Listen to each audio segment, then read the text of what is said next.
First പടം assist ചെയ്യാൻ കയറിയ സമയത്ത് ഞാൻ വിചാരിച്ചു അടിപൊളി, ഇനി അങ്ങോട്ട് പച്ചടി വെച്ചൊരു കയറ്റ്. പടങ്ങൾ അസിസ്റ്റ് ചെയ്യുന്നു, ചറവറായിട്ട് ചേർന്ന്, ഇതൊക്കെയായിരുന്നു മൈൻഡിലുണ്ടായിരുന്നു. ഫസ്റ്റ് പടം കഴിഞ്ഞിട്ട് പിന്നെ വെറുതെ ഇരിക്കുകയായിരുന്നു. ഒരു പടം കഴിയുമ്പോൾ അടുത്ത പടം. അപ്പം ഞാൻ എന്തിനാണോ വന്നത് അത് ഒരു സൈഡിൽ സ്റ്റക്ക് ആവുകയും ബാക്ക് ടു ബാക്ക് കാസ്റ്റിങ്ങിന് ഇങ്ങനെ സിനിമകൾ വന്നുകൊണ്ടിരിക്കുകയും അങ്ങനെ ഞാൻ പോലും അറിയാതെ ഞാനൊരു കാസ്റ്റിംഗ് ഡയറക്ടറായി മാറുകയായിരുന്നു. ഞാൻ ചെയ്ത എല്ലാ പ്രൊജക്ട്സിലും ഒരു 60-70% പുതിയ ആൾക്കാരാണ്. ഞാൻ ഇതേപോലെ ഓഡീഷനൊക്കെ പോയി ക്യൂ നിന്ന് പണ്ട് ഇത് ചെയ്തിട്ടില്ല. അപ്പോൾ ഇതിൻ്റെ ബുദ്ധിമുട്ട് എനിക്കറിയാം. ഇനി വരുന്നവരത് അനുഭവിക്കേണ്ടെന്ന് വിചാരിച്ചിട്ടാണ് നമ്മളങ്ങനെ പ്ലാൻ ചെയ്യുന്നത്. കാസ്റ്റിംഗ് കോൾ വന്നിട്ടുണ്ടെങ്കിൽ അതിലേക്ക് മെയിൽ ചെയ്യുക. നിങ്ങൾ ആ ക്യാരക്ടറിന് മാച്ചാണെന്ന് തോന്നിക്കഴിഞ്ഞാൽ ഇവിടെ നിന്ന് വിളിക്കും. വിളിച്ച ആൾക്കാരെ ഓഡിഷൻ നടത്തിയതിന് ശേഷം നമ്മൾ അപ്ഡേറ്റ് ചെയ്യാറുണ്ട്. ബാക്കി അല്ലാതെ മെയിൽ അയച്ച് എല്ലാവർക്കും റെസ്പോണ്ട് ചെയ്യുക എന്ന് പറയുന്നത് കുറച്ച് ടാസ്ക്കാണ്. ഇവിടെ ആർട്ടിസ്റ്റ് ദാരിദ്ര്യം വളരെ കാര്യമായിട്ടുണ്ടല്ലോ.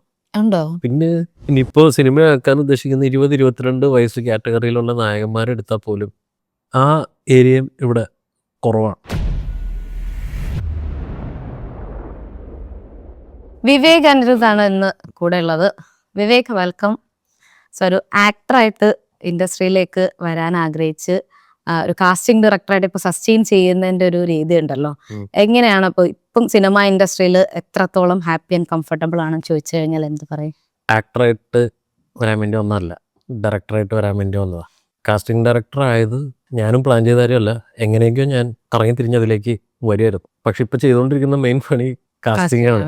ഇപ്പൊ ഈ കാസ്റ്റിംഗ് ഡയറക്ടറായിട്ട് നിൽക്കുന്നത് ഈ ഡയറക്ഷനെ കുറച്ചുകൂടി ഇമ്പ്രൂവ് ചെയ്യാനായിട്ടൊക്കെ ഹെൽപ്പ് ചെയ്യുന്നുണ്ടോ? ഇപ്പം എല്ലാ സൈഡും പഠിക്കാമല്ലോ, നമ്മൾ ഓൾറെഡി സെറ്റിൽ തന്നെ ഉണ്ടല്ലോ. പിന്നെ ഇവരൊക്കെ ആയിട്ട് ഞാൻ വർക്ക് ചെയ്ത എല്ലാവരും, ഒരുവിധപ്പെട്ട എല്ലാവരും എനിക്ക് അത്യാവശ്യം വർഷങ്ങളായിട്ട് അറിയാവുന്നവരാണ്.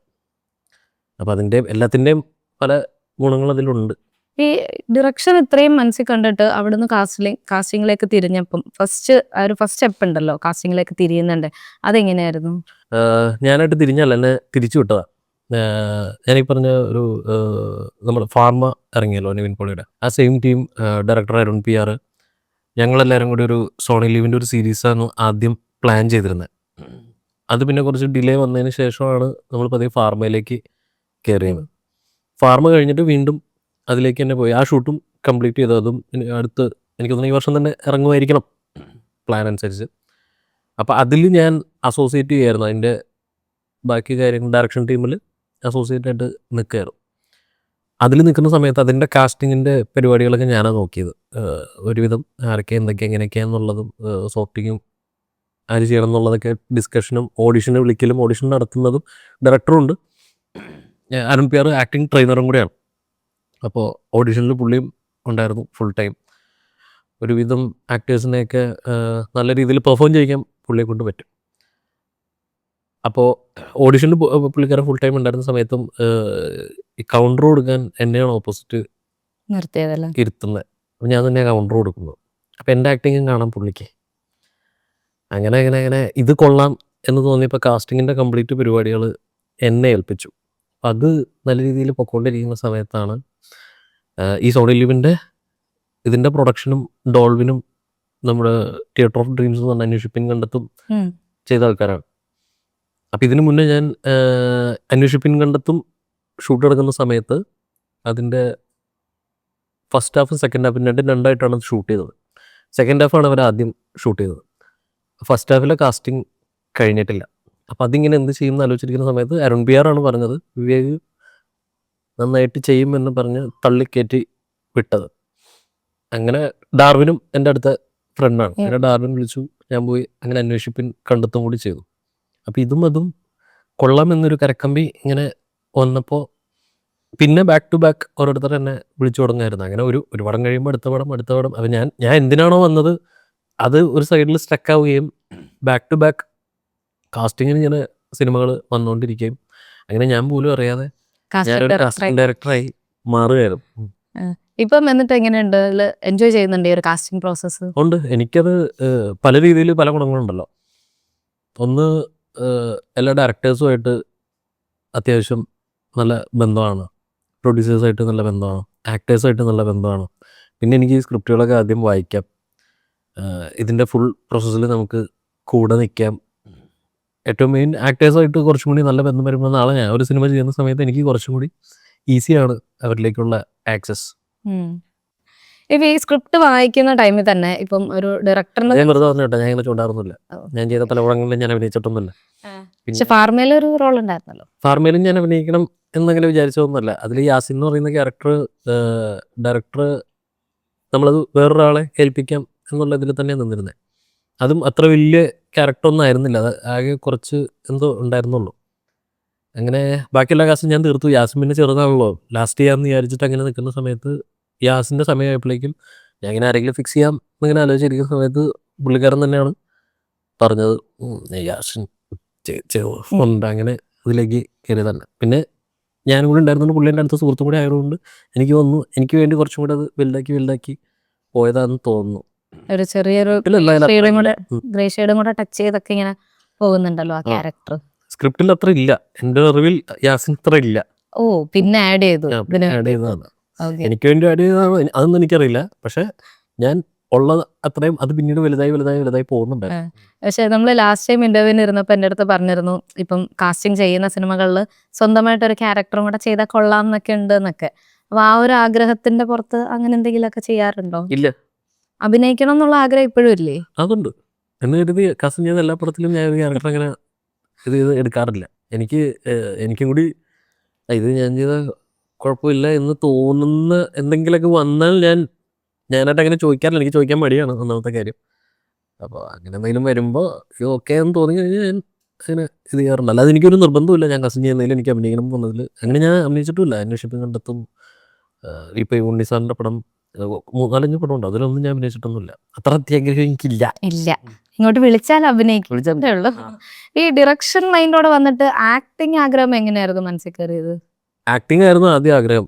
അതായത് സ്കൂളിൽ പഠിക്കുന്ന സമയത്ത്. അത് നമുക്ക് സിനിമയുടെ ഇതിൻ്റെ മറ്റു കാര്യങ്ങളെ പറ്റി വലിയ ധാരണയൊന്നുമില്ലല്ലോ. നമ്മൾ നടന്മാരെ മാത്രമല്ല എപ്പോഴും കാണുന്നത്. ഇതിന് തിരക്കഥയുണ്ട്, അത് എഴുതണം, ഇങ്ങനെയുള്ള കാര്യങ്ങൾ ടെക്നിക്കൽ സൈഡും ഇതിൻ്റെ ബാക്കിൽ നടക്കുന്ന എന്താണെന്നുള്ളതിനെ പറ്റി നമ്മൾ സ്കൂളിൽ പഠിക്കുമ്പോൾ സിനിമ കാണുമ്പോൾ ഇതിനെപ്പറ്റി വലിയ ധാരണയൊന്നുമില്ലല്ലോ. നമ്മൾ കാണുന്ന ആക്ടേഴ്സിന് മാത്രമാണ്. അപ്പോൾ എനിക്ക് ആദ്യം തോന്നിയത് എങ്ങനെയെങ്കിലും അഭിനയിക്കുക എന്നുള്ളതാണ്. അപ്പോൾ അന്ന് പേപ്പറിലാണല്ലോ ഈ പുതുമുഖങ്ങൾ ആവശ്യമുണ്ട് എന്ന് പറയുന്ന പേപ്പർ കട്ടിങ്, മറ്റേ ന്യൂസ് ഇതിൽ വരുന്ന ഏതെങ്കിലും ഒരു കോളം ഉണ്ടാവും. ഞാനൊന്ന് സ്ഥിരമായിട്ട് എൻ്റെ ഫോട്ടോസൊക്കെ ഇന്ന് കാണുമ്പോൾ എനിക്ക് ആ ഫോട്ടോസൊക്കെ ഞാൻ അയച്ചു കൊടുക്കുമായിരുന്നു. പക്ഷെ അതൊന്നും ആരും വിളിച്ചിട്ടൊന്നുമില്ല. അത് കഴിഞ്ഞ് നമ്മൾ കോളേജിൽ നിന്ന് ഇറങ്ങിയിട്ട് കോളേജിൽ പഠിക്കുന്ന സമയത്തും ഇത് കഴിഞ്ഞ ഉടൻ സിനിമയിലേക്ക് കയറുക, എങ്ങനെയെങ്കിലും കയറി പറ്റുക എന്നുള്ളത് തന്നെയായിരുന്നു ഉദ്ദേശം. കോളേജ് കഴിഞ്ഞ് പിന്നെ വീണ്ടും അന്വേഷണ സമയത്ത് നമുക്കാരും പരിചയമൊന്നുമില്ല സിനിമയ്ക്കകത്ത്. ഇവിടെ ആരുമില്ല സിനിമയിൽ എങ്ങനെ എത്തിപ്പെടാം എന്നുള്ളത്. അപ്പോൾ അങ്ങനെ ആദ്യമായിട്ട് രാംലീലയുടെ ഡയറക്ടർ അരുൺ ചേട്ടനാണ് ആദ്യമായിട്ട് വേറൊരു മീറ്റിങ്ങിന് വെച്ച് കണ്ടപ്പോൾ ഞാനിങ്ങനെ ഒരു കഥ എഴുതി വെച്ചിട്ടുണ്ടായിരുന്നു. ഈ +2 ഒക്കെ കഴിഞ്ഞ സമയത്താണ് നമുക്ക് ഇതിന് ടെക്നിക്കൽ സൈഡിലേക്ക് ഒരു നോട്ടമൊക്കെ വന്നു തുടങ്ങിയത്. അത്യാവശ്യം വായിക്കുമായിരുന്നു. അപ്പോൾ ഇങ്ങനെ വായിക്കുമ്പോൾ നമ്മൾ ഇത് ചെറുകഥകളും അല്ലെങ്കിൽ വലിയതും നോവലും എല്ലാം വായിക്കുമായിരുന്നു. അപ്പോൾ ഇത് പതിയെ വിഷ്വൽ കൊടുത്ത് തുടങ്ങുമല്ലോ, ഇങ്ങനെയൊക്കെ ആയിരിക്കും ഭയങ്കര സിനിമാറ്റിക്കായിട്ട് നമ്മളിതിനെ കണ്ടു തുടങ്ങുമല്ലോ. അപ്പോഴാണ് ഡയറക്ഷനിലേക്ക് ഇതിന് ഈ ഒരു ആംഗിളും കൂടി ഉണ്ട്, ഈ ഒരു സൈഡ് കൂടി ഉണ്ട്, അത് എങ്ങനെ ഉണ്ടാവും എന്നുള്ള തോന്നലൊക്കെ വന്ന് അങ്ങനെയാണ് പതിയെ ഡയറക്ഷൻ എന്നുള്ള ഇത് അഭിനയം താഴേക്ക് പോവുകയും അത് പിന്നെപ്പോഴും എനിക്കിത് കൊള്ളാം എന്ന് തോന്നി അങ്ങനെ അതിലേക്ക് മാറിയതാണ്. അങ്ങനെ പുള്ളി അസിസ്റ്റ് ചെയ്യാം എന്ന് വിചാരിച്ച ആദ്യം അസിസ്റ്റന്റ് ഡയറക്ടറായിട്ടാണ് അരുൺചേട്ടൻ്റെ കൂടെ തുടങ്ങിയത്. അങ്ങനെയാണ് സിനിമയിലേക്ക് എത്തുന്നത്. ഫസ്റ്റ് എൻട്രി അവിടെ നിന്നായിരുന്നു. പിന്നീട് സസ്റ്റെയിൻ ചെയ്യുന്നത് എളുപ്പമായിരുന്നു, ഒരു ബാക്ക്ഗ്രൗണ്ടും ഇല്ലാതെ വന്നിട്ട്?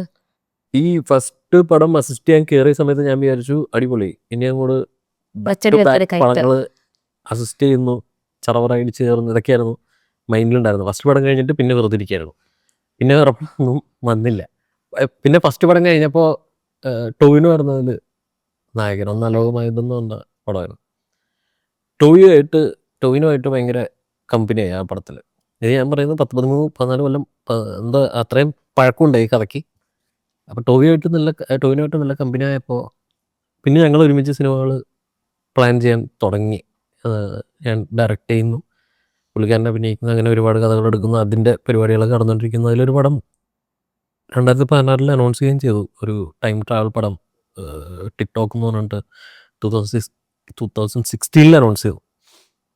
അതിങ്ങനെ അതിൻ്റെ പരിപാടികളൊക്കെ ആയിട്ട് നടന്നുകൊണ്ടിരിക്കുന്ന സമയത്ത് ഈ കൊറോണ മുതൽ വെള്ളപ്പൊക്കം മുതൽ ഫ്ലഡ് അങ്ങനെയുള്ള എല്ലാ നോട്ട് നിരോധനം അങ്ങനെയുള്ള ഒരുപാട് കാര്യങ്ങൾ വന്ന് സിനിമ ഡിലേ ലാസ്റ്റ് വന്ന് നമുക്ക് കിട്ടിയതാണ് കൊറോണ. അങ്ങനെ ഡിലേ ആയി പോയി. അതങ്ങനെ നടക്കാതെ പോയതാണ്. പിന്നീട് നമ്മൾ പലതും പല രീതിയിൽ പ്ലാൻ ചെയ്തു. ഒന്നും നടക്കുന്ന ലാസ്റ്റ് അതായത് ഇവിടെ വരെയൊക്കെ എത്തിയിട്ട് പിന്നെ അത് മാറിപ്പോകുന്ന രീതിയിലേക്ക് പോയിക്കൊണ്ടിരുമ്പോൾ കുറേ കഴിഞ്ഞപ്പോൾ എനിക്ക് മടുത്തു കഴിഞ്ഞപ്പോൾ പിന്നെ നമ്മൾ സിനിമ ട്രൈ ചെയ്യുന്നത് മടുത്തോ? സിനിമ ട്രൈ ചെയ്യുന്നില്ല, ഡയറക്റ്റ് ചെയ്യാൻ വേണ്ടി ഇങ്ങനെ കിടന്ന് ഓട്ടം ഓടിക്കൊണ്ടിരിക്കുന്നത് ഭയങ്കര. അതിനിടയിൽ ഞാൻ കുറച്ച് പടങ്ങളൊക്കെ അഭിനയിച്ചു. അതിൽ കുറച്ച് ഇതായിട്ട് വന്നത് 21 ഗ്രാംസ് എന്ന പടം അത്യാവശ്യം ഓടിയ പടമാണ്. ഇതിനിടയ്ക്ക് എപ്പോഴായിരുന്നു ഈ തരംഗം ഉണ്ടായതും ഡൊമിനിക്കരുമായിട്ടുള്ള? അത് എൻ്റെ എഴുത്തൊക്കെ നടക്കുന്ന സമയത്ത് തരംഗം ഷൂട്ട് നടക്കും. അങ്ങനെയാണ് ഞാൻ ഡൊമിനിക്കിനെ ആദ്യമായിട്ട് കാണുന്നത്. ഈ ടൊവിനായിട്ടുള്ള ഒരു കണക്ഷൻ വെച്ച് അങ്ങനെ പോയത്? ഇവിടെ വന്ന എല്ലാ കണക്ഷനും ടൊവിനോ വഴി തന്നെ വന്ന കണക്ഷനാണ്. പുള്ളിയാണ് പല സ്ഥലത്തും കൊണ്ടേ പരിചയപ്പെടുത്തുകയും അല്ലെങ്കിൽ ഇന്നെ ടൊവിനോടെ പടം ചെയ്യാൻ നിൽക്കുന്ന ഡയറക്ടറാണ് എന്ന് പറഞ്ഞിട്ടുള്ള സ്പേസ് കിട്ടിയതൊക്കെ അത് ടൊവിനോ വഴി തന്നെയാണ്. എൻ്റെ ഒരുവിധം കണക്ഷൻസ് എല്ലാം അന്തകാലത്തുനിന്ന് വന്ന് അതെല്ലാം ടൊവിനോ വഴി തന്നെയാണ് വന്നത്. പിന്നെ അത്യാവശ്യം കാര്യങ്ങളിൽ കൂടുതൽ ഹെൽപ്പ് ചെയ്തതും ആ സമയത്ത് ടൊവിനോയാണ്. ടൊവിനോയുണ്ട്, സെയിം ടൈം നിഖിലാവിമനുണ്ട്. ഇവരൊക്കെ ആയിട്ട് അന്ന് മുതലേ ഉള്ള പരിചയമാണ്. അപ്പം അത്യാവശ്യം ഹെൽപ്പ് ചെയ്ത ആൾക്കാരുടെ കൂട്ടത്തിൽ ഫസ്റ്റ് ഇതിൽ നിൽക്കുന്നത് ടോവിയും നിഖിലും അങ്ങനെയുള്ള ആൾക്കാരൊക്കെയാണ്. പിന്നെയും അടുത്ത ഈ ഡയറക്ഷൻ ഈ ടിക്ടോക്ക് തന്നെ ആയിരിക്കോ ഇറങ്ങാൻ അല്ല, പോകുന്നത്? വേറൊരു പരിപാടി പ്ലാൻ ചെയ്തിരിക്കുന്നുണ്ട് പതിവ് പോലെ. ഇനി എന്ത് പ്രകൃതി ദുരന്തമാണ് വരാനിരിക്കണേന്നല്ല അത് ഓരോന്ന് പ്ലാൻ ചെയ്യുമ്പോൾ ഇങ്ങനെ ഫ്ലഡ്, കൊറോണ നിഖിൽ എൻ്റെ അടുത്ത് എപ്പോഴും ചോദിക്കും, നീ പടം എന്തെങ്കിലും പ്ലാൻ ചെയ്യുന്നുണ്ടാ? ഉണ്ട്. ഇനി എന്താ ഇടിവെട്ടോ ഇടിമിന്നലോ വെള്ളപ്പൊക്കെ എന്താ വരാനിരിക്കണേന്ന് നോക്കാണ്. ഇടയ്ക്കിടയ്ക്ക് വിളിച്ച് ആട്ടാറുണ്ട്. ഇപ്പൊ ഈ സ്ക്രിപ്റ്റ് വായിക്കുന്നതിന്റെ കാര്യം നേരത്തെ പറഞ്ഞല്ലോ. ഇപ്പൊ ഒരു സ്ക്രിപ്റ്റ് വായിക്കുമ്പം അതിന്റെ കാസ്റ്റിംഗ് ഒന്നും തന്നെ ആയിട്ടില്ലെങ്കിൽ എങ്ങനെയായിരിക്കും, ലൈക് കാസ്റ്റിംഗ് ഡയറക്ടർ എന്നുള്ള രീതിയിൽ തന്നെ അപ്രോച്ച് ചെയ്ത സ്ക്രിപ്റ്റ് വായിക്കുമ്പം എങ്ങനെയായിരിക്കും അതിന്റെ ക്യാരക്ടേഴ്സ് മനസ്സിലായിരുന്ന? ഒരു ആക്ടറിന്റെ ഫേസ് വരുമോ അതോ ഒരു ക്യാരക്ടറിന്റെ മാനറിസംസ് ആയിരിക്കുമോ ആദ്യം മനസ്സിലേക്ക് വരിക?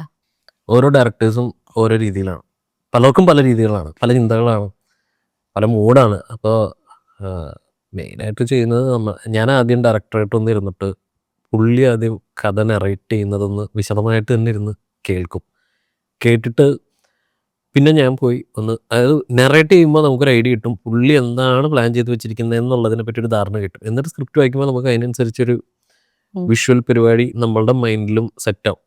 അതിനുശേഷം ഞാൻ ഡയറക്ടറായിട്ട് ഒന്നുകൂടി ഇരിക്കും, ഓരോ ക്യാരക്ടേഴ്സും എടുത്തിട്ട് അതിനെപ്പറ്റി ഡീറ്റെയിൽ ആയിട്ടൊന്ന് നമ്മൾ ചോദിക്കും. അതായത് ഒരു ക്യാരക്ടർ ഇപ്പോൾ സദാശിവൻ എന്ന് പറയുന്ന ഒരു ക്യാരക്ടർ ഉണ്ടെന്നുണ്ടെങ്കിൽ സദാശിവൻ്റെ ബാക്ക് സ്റ്റോറി മുതൽ അയാൾ ഇപ്പം എന്ത് ചെയ്യുന്നു, അയാളുടെ ഹൈറ്റ്, വെയിറ്റ്, ബോഡി ലാംഗ്വേജ്, അയാൾ ഏത് രീതിയിൽ സംസാരിക്കുന്നു, ഒച്ചത്തിൽ സംസാരിക്കുന്ന ആളാണോ സോഫ്റ്റായിട്ട് സംസാരിക്കുന്ന ആളാണോ, ഫുൾ പരിപാടികളെടുത്ത് ഈ ക്യാരക്ടറിന് തന്നെ നമ്മൾ ഓരോന്ന് പോയിന്റ്സ് എഴുതി വെച്ച് അങ്ങനെയാണ് ഓരോന്നോരോന്ന് ഫിക്സ് ചെയ്യുന്നത്. അതിലെല്ലാ ക്യാരക്ടേഴ്സും എടുത്ത് ഇങ്ങനെ നോക്കിയിട്ട് പിന്നെയാണ് നമ്മൾ അതിലേക്ക് ഓരോ ഓപ്ഷനുകളിലേക്ക് ചിലപ്പോൾ ഡയറക്ടർ ചിലപ്പോൾ ഒരു നിലവിലുള്ള ഒരു ആക്ടറെ തന്നെ ചിലപ്പോൾ ആ ക്യാരക്ടറിലേക്ക് കണ്ടിരിക്കാം. ചിലപ്പോൾ പുതിയൊരാൾ ചെയ്താലും ഈ പരിപാടി വർക്കാവും. അപ്പോൾ പുതിയ ആൾക്കാരെയും അങ്ങനെ സജസ്റ്റ് ചെയ്യാറുണ്ട്. ഞാൻ ചെയ്ത എല്ലാ പ്രൊജക്ട്സിലും ഒരു 60-70% പുതിയ ആൾക്കാരാണ്. ചിലപ്പോൾ ഡയറക്ടർക്ക് വിശ്വാസം വരണമെന്നില്ല, ഇങ്ങനെ പുതിയൊരാൾ വന്നിട്ട് ഈ ക്യാരക്ടർ ലിഫ്റ്റ് ചെയ്യോ പാളോ എന്നൊക്കെയുള്ള സംശയം ഉണ്ടാവും. അപ്പം അവിടെയാണ് നമുക്ക് കാസ്റ്റിംഗ് ഡയറക്ടറിൻ്റെ മെയിൻ ആവശ്യം എന്ന് പറയുന്നത്. അതായത് എൻ്റെ കയ്യിൽ ഇപ്പോൾ ഓൾറെഡി നമ്മൾ ഈ പരിപാടി തുടങ്ങിയതുകൊണ്ട് ഇഷ്ടംപോലെ പ്രൊഫൈൽസ് നമ്മുടെ കയ്യിൽ ഉണ്ട്. അപ്പോൾ നമ്മൾ ഇവരുടെ A to Z കാര്യങ്ങൾ ചെക്ക് ചെയ്തിട്ട് പഠിച്ചിട്ടാണ് ഓരോരുത്തരെ ഫിക്സ് ചെയ്യുന്നത്. അപ്പോൾ നമ്മൾ ഇവരുടെ പെർഫോമൻസ് വീഡിയോയും ഇതിന് മുന്നേ ഇവർ ചെയ്യുന്ന സംഭവങ്ങൾ, അല്ലെങ്കിൽ പുതിയ ആളാണെങ്കിൽ എനിക്ക് ചിലപ്പോൾ ഈ ലുക്കും അയാളുടെ സംസാര ശൈലിയും ഭയങ്കര ഫ്രഷ് ആയിട്ടോ ഇയാളെ എന്തെങ്കിലും ഉപയോഗിക്കാം എന്ന് തോന്നിയ ആൾക്കാരൊക്കെ ഉണ്ടാവും. ഇവരെയൊക്കെ ഞാൻ നോട്ട് ചെയ്ത് മാറ്റി വെച്ചിട്ടുണ്ടാവും.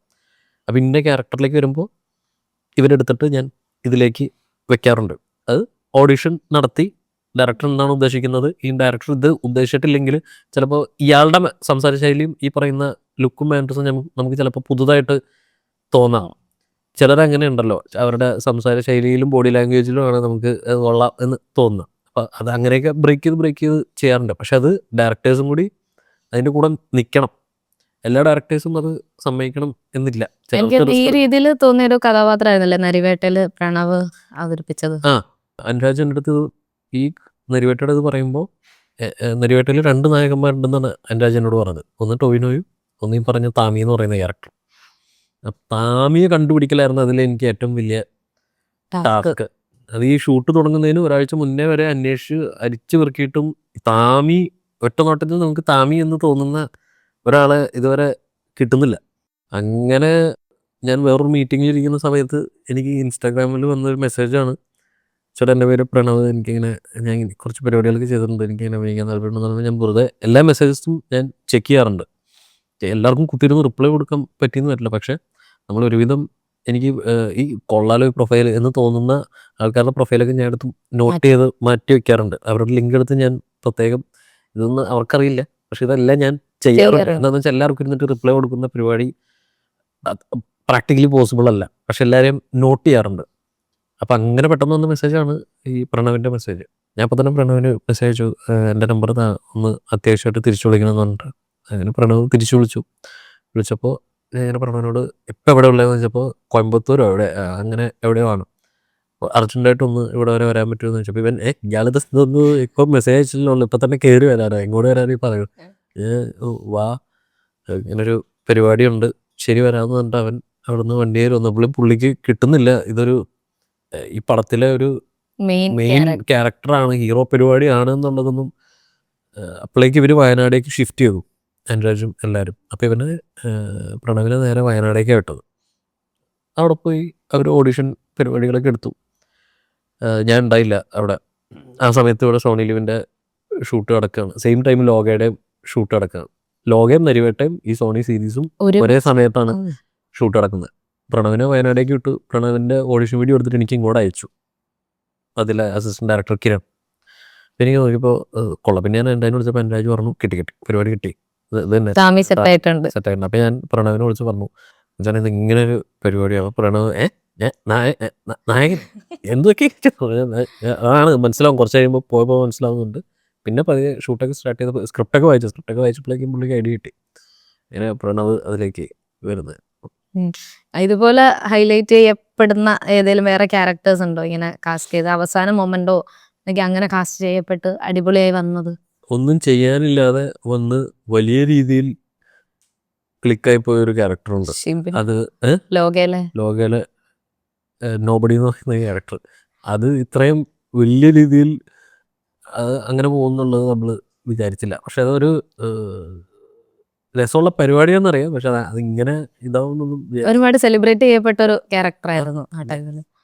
ഷിബിനും ഇത് അവസ്ഥ തന്നെയായിരുന്നു. ഷിബിനെ ഞാൻ വിളിച്ചിട്ടിങ്ങനെ, ഷിബിൻ ഇങ്ങനെ ഒരു ക്യാരക്ടറുണ്ട്. ഷിബിൻ അന്ന് ബാംഗ്ലൂർ ഏതോ, ഷിബിൻ മോഡലാണല്ലോ, അപ്പോൾ എപ്പോഴും ഫോട്ടോഷൂട്ട് കാര്യങ്ങളുണ്ട്, അത് മിക്കപ്പോഴും എപ്പോഴും പുറത്തായിരിക്കും. ഷിബിനിങ്ങനെ വിളിക്കുമ്പോൾ ഷിബിനിങ്ങനെ ഷിബിൻ ഒന്നും ചെയ്യാനില്ല, ഒന്നും ചെയ്യാനില്ല പക്ഷെ ചെയ്യാനുണ്ട്. ഷിബിൻ എനിക്ക് കുഴപ്പമൊന്നുമില്ല, ഞാൻ വരാം എന്ന് പറഞ്ഞിട്ട് ഷിബിൻ അവിടെ നിന്ന് രാത്രി വണ്ടി കയറി. എനിക്കൊന്ന് 2 ദിവസമുള്ള എന്തോ ഷൂട്ടാന്ന് തോന്നുന്നു. ഷിബിൻ ഇവിടെ അബാം സ്റ്റുഡിയോയിൽ ഷൂട്ട് നടക്കുക. ഷിബിൻ വന്നു, കോസ്റ്റ്യൂമൊക്കെ ട്രയലൊക്കെ നടത്തി. ഷിബിനോട് ഞാൻ വീണ്ടും പറഞ്ഞു, ഷിബിൻ ഒന്നും ചെയ്യാനില്ല, ഇവിടെ ചുമ്മാ ഇരിക്കാനേ ഉണ്ടാവുള്ളൂ. ഞാൻ ഇരുന്നോ കേട്ടോ, എനിക്കൊരു കുഴപ്പമില്ല. ഷിബിൻ വന്നിരുന്നിട്ട് പോയി. പടം ഇറങ്ങി കഴിയുമ്പോഴാണ് ഷിബിനും ഞാൻ ഇത്ര അടിപൊളിയായിരുന്നു. ഷിബിൻ ആ സമയത്ത് ഇരുന്ന് പോസ്റ്റിനൊക്കെ 2.5 ലക്ഷം ലൈക്സ് ഒക്കെ പോവായിരുന്നു. ഞാൻ എപ്പോഴും ഷിബിൻ പോസ്റ്റ് ചെയ്യുമ്പോൾ ഞാൻ ശ്രദ്ധിച്ചിട്ടുണ്ട്, അതിങ്ങനെ അടിച്ച് 2.5-3 ലക്ഷം ലൈക്സ് ഒക്കെ പോയിട്ട്. അതെ ഭയങ്കര റീച്ച് എത്തിയിരുന്നു.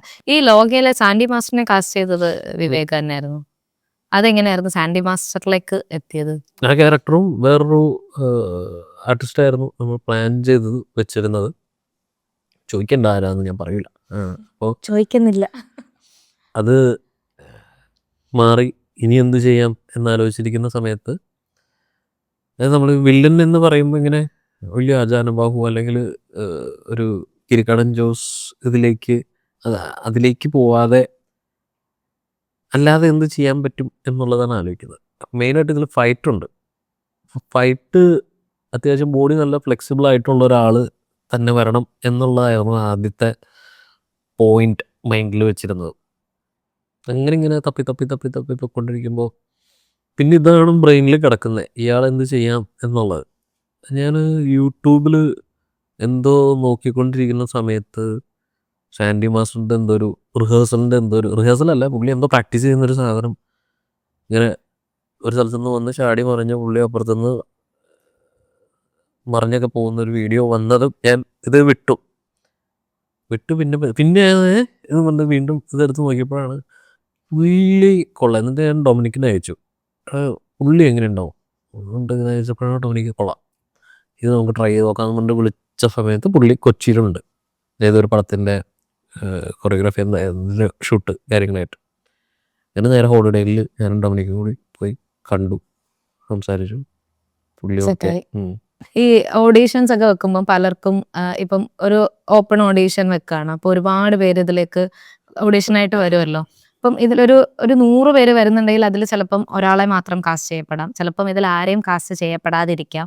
അതിൽ ഈ ഒരുപാട് നേരം ക്യൂ ഒക്കെ നിന്ന് കഷ്ടപ്പെടുന്ന ഈ ആസ്പയറിങ് ആക്ടേഴ്സ് ഒരു മൊമെന്റ് കഴിഞ്ഞിട്ട് അതൊരു കുറ്റം പറച്ചിലേക്ക് പോകുമല്ലോ. നമ്മൾ ഇത്ര നേരം വന്ന് നിന്നു, ഇതിൽ ആരെയും കാസ്റ്റ് ചെയ്യുന്നില്ല, ഇവർ ഓൾറെഡി പ്ലാൻ ചെയ്ത് വെച്ചിട്ട് സിനിമയുടെ പ്രൊമോഷന് വേണ്ടി ഓഡീഷൻസ് വെക്കുന്നു എന്നൊക്കെ പലരും പറയാറുണ്ടല്ലോ. ശരിക്കും എന്താണ് അതിന്റെ ഒരു സത്യാവസ്ഥ? ഓപ്പൺ ഓഡീഷൻ ഞാൻ ഇതുവരെ വെച്ചിട്ടില്ല, ഇനി അങ്ങോട്ട് വെക്കാൻ ഉദ്ദേശിക്കുന്നുമില്ല. ഓപ്പൺ ഓഡീഷൻ ഇതുവരെ വെച്ചിട്ടില്ല. ഈ ഓപ്പൺ ഓഡീഷൻ എന്ന് പറയുന്നത് ഒന്നാമത്തെ കാര്യം, നമ്മൾ ഇപ്പോൾ ഈ പറയുന്ന ഡെയിലി 10-200 പേരെ ഓഡീഷൻ നടത്തുക എന്ന് പറയുന്നത്, രാവിലെ ഒരു 9 മണിക്ക് നമ്മൾ ആ ഓഡീഷൻ തുടങ്ങിയെന്ന് വിചാരിച്ചോ, 10-11 മണിയാകുമ്പോഴേക്കും ആദ്യം നമ്മൾ തളരും, നിൽക്കുന്നവർ ഓൾറെഡി തളർന്നിട്ടുണ്ടാവും. പിന്നെ നമ്മൾ ഈ വരുന്ന പിള്ളേരെല്ലാം മറ്റേ ചെയ്തു അടിച്ചടിച്ചടിച്ചിട്ട് വരിക. നമ്മളുടെ പ്രധാന ഉദ്ദേശം ആ ഓഡീഷനിലൂടെ നടക്കില്ല എന്നാണ് ഞാൻ വിശ്വസിക്കുന്നത്. അത് അങ്ങനെയാണെന്നല്ല ഞാൻ പറയുന്നത്, പക്ഷേ എൻ്റെ ഒരു അഭിപ്രായത്തിൽ അതത്ര ഒരു വർക്കബിൾ പരിപാടിയായിട്ട് എനിക്ക് തോന്നിയിട്ടില്ല.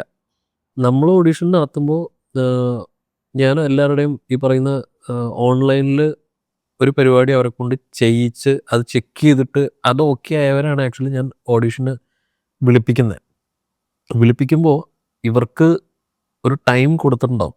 ഇപ്പോൾ ഞാനൊരു ഇപ്പം നാളെ ഓഡീഷൻ വെക്കുകയാണെന്നുണ്ടെങ്കിൽ രാവിലെ 10 മണിക്ക് ഒരാൾക്കൊരു ടൈം കൊടുത്തിട്ടുണ്ടാവും. 10, 11, 12 അങ്ങനെ ഓരോരുത്തർക്കും ഓരോ സമയം ഞാൻ കൊടുത്തിട്ടുണ്ട്. അപ്പോൾ അവർക്ക് ആ സമയത്ത് വന്നിട്ട് അവരുടെ സമയത്ത് വന്ന് ചെയ്തിട്ട് അവർക്ക് പോവാം. അതും ഒരാളെ ഭയങ്കര ഡീറ്റെയിൽ ആയിട്ട് തന്നെ അയാളുടെ എത്രത്തോളം, അയാളുടെ റേഞ്ച് എന്താണ്, അയാളുടെ മീറ്റർ എന്താണെന്നുള്ളത്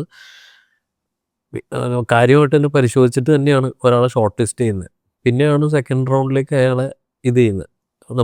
ഞാൻ നടത്തിയ ഓഡീഷൻസിൽ ഇതുവരെ അങ്ങനെ, കാരണം ഞാൻ ഇതേപോലെ ഓഡീഷനൊക്കെ പോയി ക്യൂ നിന്ന് പണ്ട് ഇത് ചെയ്തിട്ടില്ല. അപ്പോൾ അതിൻ്റെ ബുദ്ധിമുട്ട് എനിക്കറിയാം. ഈ വെയിലത്തും മഴയത്തും പോയി ഇങ്ങനെ ഫുഡും കഴിക്കാതെ ഇങ്ങനെ ക്യൂ നിൽക്കുന്നതിൻ്റെ ഇതറിയാവുന്നതുകൊണ്ട് ഇനി വരുന്നവരത് അനുഭവിക്കേണ്ടെന്ന് വിചാരിച്ചിട്ടാണ് നമ്മളങ്ങനെ പ്ലാൻ ചെയ്യുന്നത്. അപ്പോൾ അവരവരുടെ ഇപ്പോൾ ജോലിക്ക് പോകുന്നവരാണെന്നുണ്ടെങ്കിൽ അയാൾക്ക് ഹാഫ് ഡേ ലീവ് എടുത്താൽ മതിയെങ്കിൽ അയാൾ ഉച്ചയ്ക്ക് ശേഷം വന്നത് ചെയ്തിട്ട് പോയാൽ മതി. ഇതിൽ രാവിലെ 10 മണിക്ക് വരുന്നവർ ലേറ്റ് ആയി കഴിഞ്ഞാൽ ഇത് മൊത്തം പൊളിയും. പിന്നെ 11 മണിക്ക് വരുന്നവൻ്റെ 12 മണിയാവും. അപ്പോൾ ആ സമയത്ത് വരുന്നവൻ കൃത്യമായിട്ട് വരാൻ ശ്രമിക്കുക എന്നുള്ളത് മാത്രമേ ഉള്ളൂ. നമ്മൾ റാൻഡം ആളുകളെ വിളിച്ചിരുത്തിയിട്ട് ഓഡീഷന് ചുമ്മാ വിളിക്കുന്നതിൽ വലിയ കാര്യമുണ്ടെന്ന് എനിക്ക് തോന്നുന്നില്ല. ഇപ്പോൾ ഇതിൽ രാഹുൽ എന്ന് പറയുന്ന ക്യാരക്ടർ ഉണ്ടെന്നുണ്ടെങ്കിൽ രാഹുലിനെ നമ്മളെങ്ങനെയാണ് ഈ സ്ക്രിപ്റ്റിൽ ഡിസൈൻ ചെയ്തേക്കണതെന്ന് വെച്ച് കഴിഞ്ഞാൽ ആ പ്രൊഫൈലിന് മാച്ചായ ആളുകളെ മാത്രം ഓഡീഷന് വിളിപ്പിച്ചാൽ മതി. അപ്പം അങ്ങനെയാണ്. അപ്പോൾ അത് ചിലപ്പോൾ 20, 30, 40 ആയിട്ട് അത് ചുരുങ്ങും എണ്ണം. അപ്പോൾ അത്ര ആളുകളെ ഓഡീഷൻ നടത്തിയാൽ മതി. ബാക്കിയുള്ളവരുടെ ടൈം വേസ്റ്റ് ചെയ്യേണ്ട കാര്യമില്ല, നമ്മുടെ എനർജിയും ടൈം വേസ്റ്റ് ചെയ്യേണ്ട കാര്യമില്ല. അതിൽ നിന്ന് സോർട്ട് ചെയ്തെടുക്കേണ്ട ആവശ്യമുള്ളൂ. അങ്ങനെയാണ് ഇതുവരെ ചെയ്തിരിക്കുന്നതല്ല. ഇപ്പം ഈ സോഷ്യൽ മീഡിയ വന്നതിന് ശേഷം, ഇപ്പം നേരത്തെ മുമ്പൊക്കെ ഓഡീഷൻസിന് ഒരുപാട് പോയിട്ടുണ്ടെന്നല്ലേ, അപ്പോൾ ഇപ്പോൾ കാസ്റ്റിംഗ് ഡയറക്ടറായിട്ട് ഇരിക്കുമ്പോൾ സോഷ്യൽ മീഡിയയിൽ ഇപ്പം ഒരുപാട് പേര് കോണ്ടൻസ് ഇടുന്നത് കൂടിയല്ലോ, അത് കാസ്റ്റിങ്ങിനെ ഹെൽപ്പ് ചെയ്യാറുണ്ടോ? കൊണ്ട് ഞാൻ അങ്ങനത്തെ പ്രൊഫൈലൊക്കെ ഞാൻ പറഞ്ഞില്ലേ, ഇത് ഈ നോട്ട് ചെയ്ത് വയ്ക്കാറുണ്ട്. അതുപോലെ മാറ്റി വെച്ചിരിക്കുന്ന കുറേ പ്രൊഫൈലുണ്ട്. ഞാൻ ഏതെങ്കിലും ഒരു ഘട്ടത്തിൽ സ്ക്രിപ്റ്റ് വായിക്കുന്ന സമയത്ത് എനിക്ക് ഇന്നൊരു ക്യാരക്ടർ ഇങ്ങനെയാണെന്നുള്ളത് എനിക്ക് ഓർമ്മ വരും, ഉറപ്പായിട്ട് ഓർമ്മ വരും. അപ്പോൾ ചിലപ്പോൾ അത് അയാളെ അങ്ങനെ വിളിച്ചിട്ടുണ്ട്. ഒരു ക്യാരക്ടറിന് വേണ്ടി ഓഡീഷൻ ചെയ്ത് ഓക്കെ അല്ലെങ്കിൽ മറ്റൊരു ക്യാരക്ടറിനായിട്ട് അങ്ങനെ ഒരുപാട് പേര് അങ്ങനെ ചെയ്തിട്ടുണ്ട്. വേറെ പ്രോജക്റ്റിന് ഓഡീഷനാണ്, പക്ഷേ ഇതെൻ്റെ മെമ്മറിയിലുണ്ടാവും. നമ്മൾ ഓഡീഷൻ നടത്തുമ്പോൾ ഒന്ന് കാര്യമായിട്ട്, അതാ ഞാൻ പറഞ്ഞത്, ഒരാളെ ഓഡീഷൻ നടത്താൻ നമുക്കിത്തിരി സമയം വേണം. അയാൾ ഏത് ലെവൽ വരെ പെർഫോം ചെയ്യും, അയാൾ എന്തൊക്കെ കൊടുത്താൽ അയാൾ എന്തൊക്കെ ചെയ്യും, എന്തൊക്കെ ചെയ്യില്ല എന്നുള്ളതിനെ പറ്റി ആ ചെയ്തത് എൻ്റെ മെമ്മറിയിൽ എന്തായാലും ഉണ്ടാവും. അതിപ്പോൾ ഈ പടത്തിന് ഉപകരിച്ചില്ലെങ്കിൽ വേറൊരു പടത്തിനത് ഉപകരിക്കും.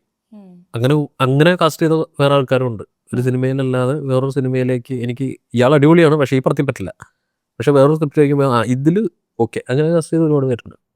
ഓക്കെ. ഇപ്പം ലാസ്റ്റ് ഇപ്പം ഇറങ്ങിയ വർക്ക് ഫാർമയായിരുന്നു. എങ്ങനെയായിരുന്നു ഫാർമയുടെ കാസ്റ്റിംഗ് ഒക്കെ? ഫാർമ ഞാൻ പറഞ്ഞ ഷോണി ലിവിൻ്റെ സീരീസ് തുടങ്ങുന്നതിന് മുന്നേ, അത് പെൻഡിങ്ങിലേക്ക് പോയപ്പോൾ നമ്മൾ തുടങ്ങിയതാണ് ഫാർമ എനിക്ക് കുറച്ച് വർഷമായി നമ്മൾ ഷൂട്ട് ചെയ്ത് കഴിഞ്ഞു. ഇപ്പോഴാണ് റിലീസ് ആവണമെന്നുള്ളത്. ഓൾറെഡി ഇനിഷ്യലി തന്നെ നിവിൻ പോളി ആയിരുന്നു അതിൽ? അല്ലല്ല, നമുക്ക് വേറെ പ്ലാനുകളുണ്ടായിരുന്നു. അതിൽ നിന്ന് പിന്നെ നേരെ ഇതിലേക്ക് വന്നതാണ്. അവിടുന്ന് ഈ ശ്രുതിയുടെ ക്യാരക്ടറൊക്കെ എങ്ങനെയായിരുന്നു വന്നതൊക്കെ? അത് ഓൾറെഡി അരുൺപിയറിൻ്റെ മൈൻഡിൽ ഉണ്ടായിരുന്നു. പിന്നെ ബാക്കിയുള്ള അതിലും എല്ലാം പുതിയ ആൾക്കാരാണ് ഒരുവിധം. ആ മെയിൻ ആക്ടേഴ്സ് അവരെ മാറ്റി നിർത്തി കഴിഞ്ഞാൽ ബാക്കിയെല്ലാം പുതിയ ആൾക്കാരാണ്. ആരും നിലവിലുള്ള ആർട്ടിസ്റ്റുകൾ ആരും ഇല്ല. അതും സോണി ലീവിൻ്റെ സീരീസും എല്ലാം പുതിയ ആൾക്കാരാണ്. ഇനി വരുന്ന പ്രോജക്ട്സ് ഉണ്ട് ഭയങ്കര ആൻറ്റിസിപ്പേറ്റഡ് ആയിട്ടുള്ളതാണ്. അതിൽ മെയിൻ ഇപ്പോൾ പറയുകയാണെങ്കിൽ ഐ ആം ഗെയിം ഉണ്ട്. ഭയങ്കരമായിട്ട് എല്ലാവരും വെയിറ്റ് ചെയ്തിരിക്കുന്ന ഒരു സിനിമയാണ്. അധികം ഒന്നും പറയില്ലെന്ന് എനിക്കറിയാം. എന്നാലും എന്തായിരിക്കും ഐ ആം ഗെയിമിൽ നിന്ന് നമുക്ക് കിട്ടാൻ പോകുന്നത്? നമുക്ക് ലോകയെ കാണുമ്പോൾ ഉണ്ടായിരുന്നൊരു വോവ് പരിപാടി ഉണ്ടല്ലോ, അത് അതിൽ ഉണ്ട്. ഇപ്പം പറഞ്ഞാൽ ശരിയാവില്ല. കുറച്ചൊക്കെ പറയാം. ഇല്ല, അത് വരട്ടെ. അതായത് ഇതിന്റെ പോസ്റ്ററൊക്കെ കാണുമ്പോൾ തന്നെ നമുക്ക് എന്തോ ഒരു സംഭവം ഇருக்கு എന്നൊരു സാധനം കിട്ടുന്നുണ്ട്. ഹാസിന്റെ ഒരു വർക്ക് എന്നുള്ള ആർടെക്സ് കഴിഞ്ഞിട്ടുള്ള ഒരു വർക്ക് എന്ന് പറയുന്നുണ്ട്. ആ ഒരു ഹൈയും ഹാസൻ കിടിലൻ ടെക്നീഷ്യൻ ആണല്ലോ. പുള്ളിക്ക് ഒരു കൊമേഴ്ഷ്യൽ ഇതിൽ ആളുകളെ തിയേറ്ററിലേക്ക് എങ്ങനെ എത്തിക്കണം എന്നുള്ളതിനെ പറ്റി നല്ല ധാരണയുള്ള ഡയറക്ടറാണ് നാസ്. നാസിൻ്റെ കുറച്ച് പരിപാടികൾ അതിലുണ്ട്. അതിനെപ്പറ്റി അത് വരട്ടെ, വന്നിട്ട് പറയാം.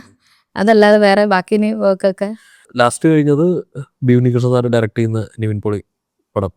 അതും ഈ അടുത്ത് തന്നെ ടൈറ്റിൽ ലോഞ്ച് പരിപാടികൾ ഉണ്ടാവും. ഇപ്പം ചെയ്തുകൊണ്ടിരിക്കുന്നത് തോട്ടം എന്നുണ്ട്, പെപ്പയും കീർത്തി സുരേഷുള്ള പരിപാടി. ഋഷി ഡയറക്റ്റ് ചെയ്യുന്ന പടം. പിന്നെ കാളിയനുണ്ട്, അതും അടുത്ത് തന്നെ തുടങ്ങുമായിരിക്കും. ഈ സിനിമയും വെബ് സീരീസും ഒരുപോലെ ചെയ്യുമ്പം അതിനോടുള്ള സെയിം അപ്രോച്ച് തന്നെ ആയിരിക്കുമോ രണ്ടിൻ്റെ അടുത്തും ഉള്ളത്?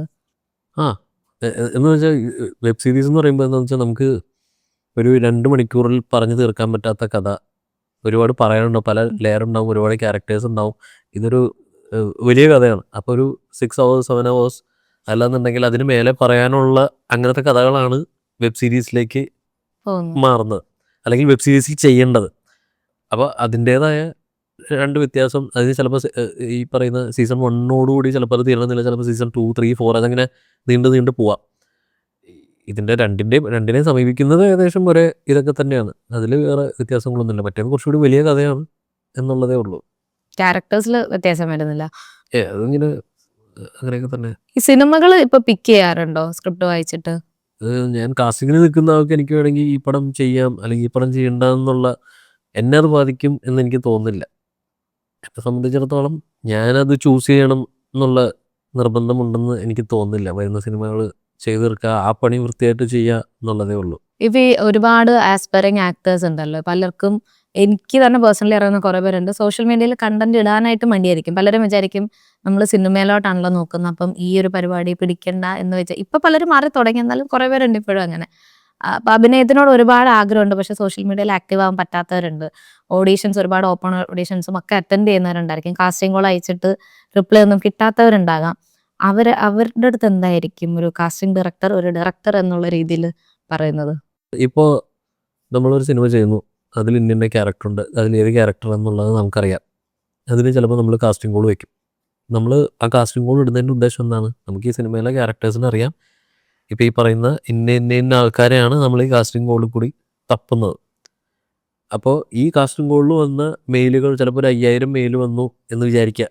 ഈ 5000 മെയിലിൽ ചിലപ്പോൾ ഒരു 10-300 പേര് നമ്മളുടെ ഈ ക്യാരക്ടറുമായിട്ട് ബന്ധം തോന്നിയ ആളുകളുണ്ടാവാം. അതായത് ഇവരെ നമുക്ക് ഓഡീഷൻ നടത്തി നോക്കി ഇന്ന ക്യാരക്ടറിലേക്ക് വർക്കാവോ എന്ന് തോന്നലുണ്ടാവാം.